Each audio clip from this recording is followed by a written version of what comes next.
ஒரு வழியா பப்ளிக் எக்ஸாம்ஸும் முடிச்சாச்சு. ஆனா, இப்போ அடுத்து அத விட இன்னொரு பெரிய டார்கெட் இருக்கு. அதான் நீட் எக்ஸாம். ஆனா, இத எப்படிடா நம்ம ஃபேஸ் பண்ண போறோம்? நம்மளால இதுல சாதிச்சு மேல வந்துர முடியுமா? ரிப்பீட் பண்ணா மட்டும் தான் ஜெயிக்க முடியும்லாம் நெறைய பேரு சொல்றாங்களே! இந்த மாதிரி கேள்விலாம் உங்ககிட்ட ஓடிட்டு இருக்கா? சரி. ஒரு 5 நிமிஷம் நான் சொல்ற எல்லாத்தையுமே கேளுங்க. உங்கள நான் பயங்கரமான கிளாரிட்டி குடுத்து தெளிவாக்கி வச்சுர்றேன். அடுத்து உங்களால என்ன முடியும், முடியாதுன்றத நான் உண்மையாலுமே ரியல் ஃபேக்ட் என்னவோ அத சொல்லிர்றேன்.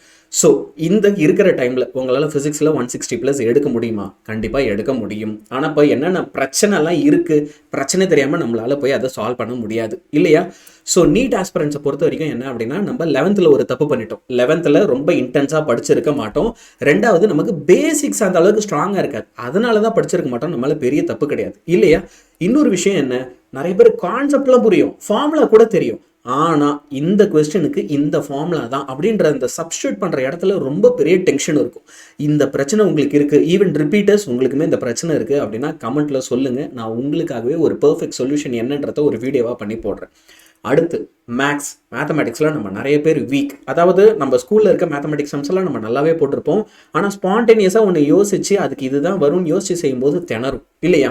இப்போ உங்க எல்லாருக்காகவும் ஒரு 4 வீக் பிளான் ரொம்ப தெளிவா சொல்றேன். 4 வீக்ஸ் இந்த 4 வீக்ஸ்ல கம்ப்ளீட்டா உங்களோட பெர்ஃபார்மன்ஸை உங்களால பூஸ்ட் பண்ண முடியும். ஸோ என்னென்னலாம் செய்யணும்? முதல்ல daily target and weekly target இப்படி 2 விதமா பிரிச்சுக்கணும். இந்த டெய்லி டார்கெட் இருக்குல்ல, ஒரு நாளைக்கு கண்டிப்பா 16 ஹவர்ஸ் நீங்க படிக்கணும் நீட் ப்ரிப்பரேஷனுக்காக மொத்தமா. பிசிக்ஸ், கெமிஸ்ட்ரி, பாட்னி, ஜுவாலஜி 4த்தையும் சேர்த்து. அடுத்து இதில் 6 ஹவர்ஸ் நீங்கள் ஃபிசிக்ஸ்க்காக மட்டுமே டெடிகேட் பண்ணணும். 6 ஹவர்ஸ் ஞாபகம் வச்சுக்கோங்க. இதில் 2 ஹவர்ஸ் கான்செப்டுக்காக மட்டும் அண்ட் 4 ஹவர்ஸ் நீங்கள் ப்ராப்ளம் சால்விங்காக யூட்டிலைஸ் பண்ணணும். எந்த அளவுக்கு அதிகமாக நீங்கள் ப்ராப்ளம் சால்வ் பண்ணுறீங்களோ அந்த அளவுக்கு உங்களோட சான்சஸ் கண்டிப்பாக அதிகமாகிட்டே போகும். உங்கள் பர்ஃபார்மன்ஸ் இம்ப்ரூவ் ஆகும். ஒரு நாளைக்கு 100 ப்ராப்ளம் சால்வ் பண்ணணும். இங்கே தான் குண்டை தூக்கி போட்ட மாதிரி இருக்கும். 100 ப்ராப்ளம் எனக்கு ஒரு நாள் ஃபுல்லாக சால்வ் பண்ணாலே நான் அவ்வளோ சால்வ் பண்ண மாட்டேன். கரெக்ட். அதுக்கு தான் நான் என்ன சொல்கிறேன், 50 ப்ராப்ளம்ஸை நீங்கள் சால்வ் பண்ணுங்கள். மீதி பாதி 50யை நான் உங்களுக்காக சால்வ் பண்ணுறேன். சரியா? அது எப்படி சார் பண்ணுவீங்க? நான் சொல்கிறேன், அழகாக கேளு. 2வது, நீ ப்ராப்ளம் சால்வ் பண்ணும்போது 50 தான் சால்வ் பண்ணுறனா கூட நம்ம அதில் ரொம்ப ஸ்லோவாக இருப்போம். பரவாயில்ல. தப்பு பண்ணுவோம். பரவாயில்ல. It is okay to do mistakes and it is okay to be slow. Sir first day நான் 20 தான் சால்வ் பண்ணேன். நீங்கள் சொன்ன மாதிரி 50 சால்வ் பண்ணல. நான் ஒரு வேஸ்ட்டா? ஐயோ கண்ணா கிடையாது. பரவாயில்ல. நீ 20 சால்வ் பண்ணு. அடுத்த நாள் 25 சால்வ் பண்ணு. அடுத்த நாள் 30 சால்வ் பண்ணு. ஸ்டெப் பை ஸ்டெப்பாக வா. எடுத்த உடனே 50 யாராலையும் சால்வ் பண்ண முடியாது. நானே திணறி தான் இருப்பேன். சரியா? அடுத்து வீக்லி டார்கெட்டாக பிரிச்சுப்போம். இது ஒவ்வொரு நாளும் ஃபஸ்ட்டு நான் சொன்னது உங்களோட டார்கெட்னா, வீக்லி டார்கெட்டில் என்ன இருக்கணும்? ஒரு சாப்டருக்கு குறைஞ்சபட்சம் நீங்கள் 200 சம் போட்டு பார்த்தீங்களான்னு உங்களை நீங்கள் செக் பண்ணிக்கணும்.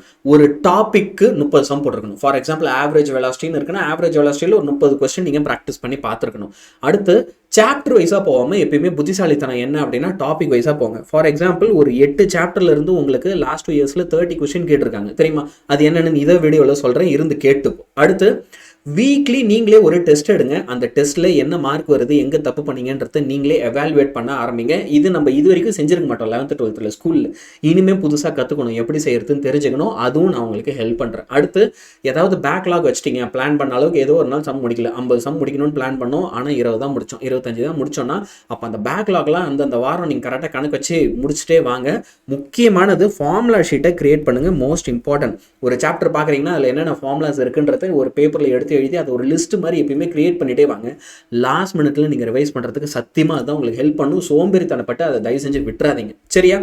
இப்போ அந்த 8 சாப்டர்ல இருந்து 30 கொஸ்டின் பாஸ், அதை சொல்லுங்க பாஸ் அப்படின்னு நிறைய பேர் காத்துட்டு இருப்பீங்க இல்லையா? எஸ். நீ இப்போ இதுக்கான தெளிவான பிளானே சொல்லிடுறேன். 2 விஷயம் பண்ணணும். என்ன அப்படின்னா, ஒன்று வந்து டோட்டல் நீட் ரீகால்ன்ற ஹேஷ்டேகை இனிமேல் ஃபாலோ பண்ண ஆரம்பி யூடியூப்ல.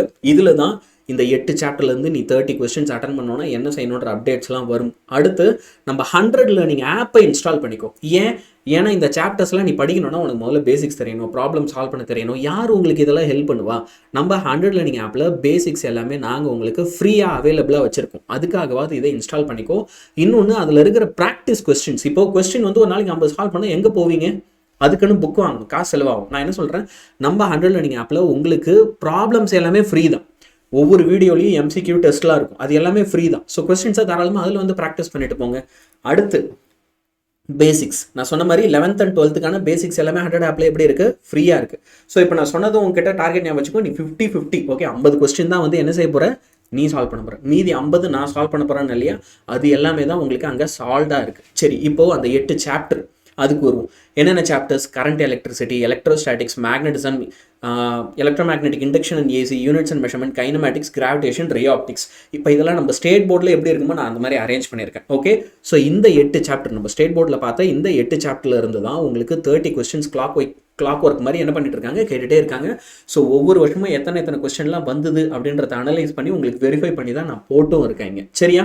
இப்போ நம்ம வீக்லி டார்கெட்ஸ் பற்றி பேசும்போது ஓகே, நான் என்ன பண்ணிடுறேன், இப்போ 4 வார டார்கெட் சொன்னால ஃபர்ஸ்ட் வீக் நீங்கள் என்னென்ன சாப்டர்ஸ்லாம் படிக்கணுன்றத சொல்லிடுறேன். Units and measurement, kinematics. Okay, units and measurement, kinematics, laws of motion, work energy and power, gravitation. இந்த 5 சாப்டர்ஸை நம்ம வீக் 1 டார்கெட்டாக வச்சுப்போம். வெறும் 5 சாப்டர் தான். டைம் எடுத்து தெளிவாக நல்லா படிங்க.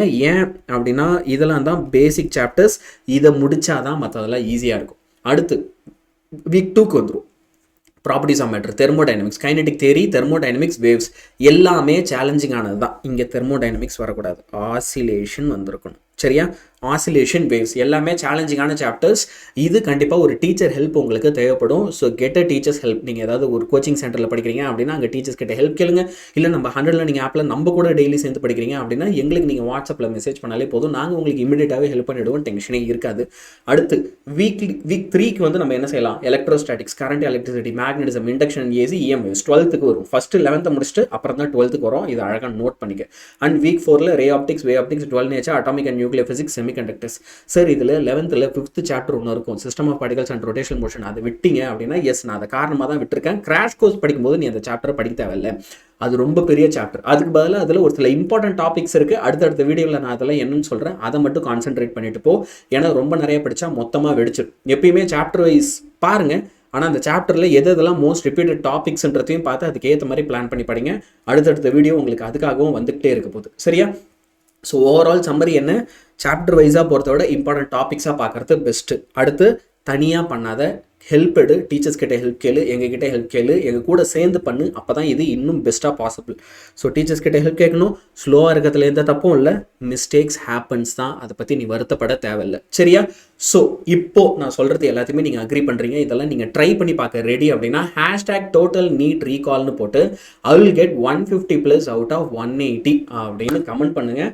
அடுத்து உங்களுக்கு நீட்டில் நாங்கள் என்ன ஹெல்ப் பண்ணணும் அப்படின்றதையும் பண்ணுங்கள். உங்களுக்கு கிராஷ் கோர்ஸ் பற்றி தெரிஞ்சுக்க இன்ட்ரெஸ்ட் இருக்குது, நம்ம 100 கிராஷ் கோர்ஸ் 6000 ஃபீஸ் தான் புக்ஸோடு கொடுத்துட்றோம். சரியா? அண்டு உங்களுக்கு ஆன்லைன் கிளாஸஸ் இருக்கும், எல்லாமே ஏற்கனவே ரெக்கார்டடாக இருக்கும், ப்ராப்ளம் சால்விங் இருக்கும், எல்லாமே நான் சொல்லியிருக்கேன். நீங்களும் ஆப்பை இன்ஸ்டால் பண்ணி ட்ரை பண்ணுங்கள். உங்களுக்கு அதில் இன்ட்ரெஸ்ட் இருக்குன்னா I am interested in crash கோர்ஸ்னு ஒரு கமெண்ட்டை போடுங்க. சரியா? So with this I will be signing off. I will meet you in the live classes. Good bye from யானியன் சார்.